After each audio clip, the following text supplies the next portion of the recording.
President Donald Trump, who nominated Brown in March, hailed the general on Twitter.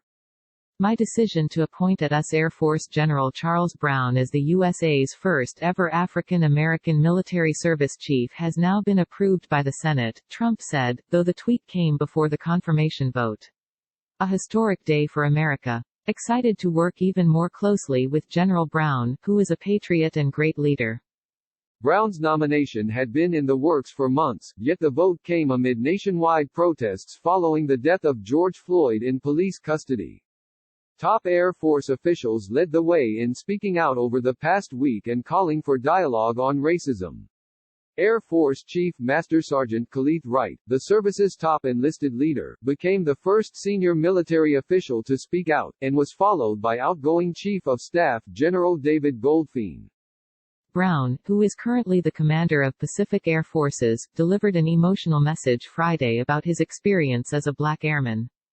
In addition to becoming the first African American service chief, Brown will be the most senior African American Pentagon leader since Powell chaired the Joint Chiefs from 1989 to 1993. I'm thinking about how full I am with emotion, not just for George Floyd but for the many African Americans that have suffered the same fate as George Floyd, Brown said. I'm thinking about a history of racial issues and my own experiences that didn't always sing of liberty and equality. Without clear-cut answers, I just want to have the wisdom and knowledge to lead during difficult times like these, Brown said of his nomination to be the service's top officer. I want the wisdom and knowledge to lead, participate in and listen to necessary conversations on racism, diversity and inclusion.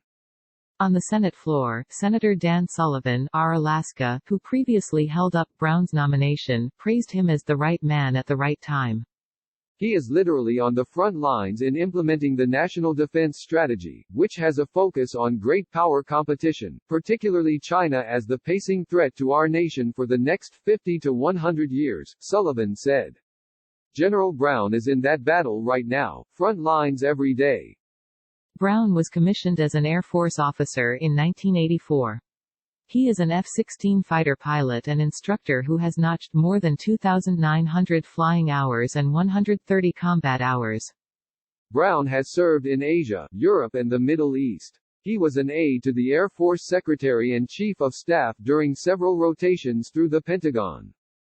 Prior to taking over Pacific Air Forces, Brown led U.S. Air Forces in the Middle East and was Deputy Commander of U.S. Central Command, which oversees U.S. military operations in the region.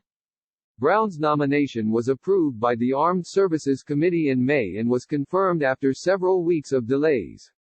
Defense News reported that Sullivan placed a procedural hold on Brown's nomination as he pressed the Air Force for more information about its basing decision for the new KC-46 tanker. Sullivan has lobbied for the service to stage the new tanker at Alaska's Eielson Air Force Base and pressed Brown on the issue at his May confirmation hearing.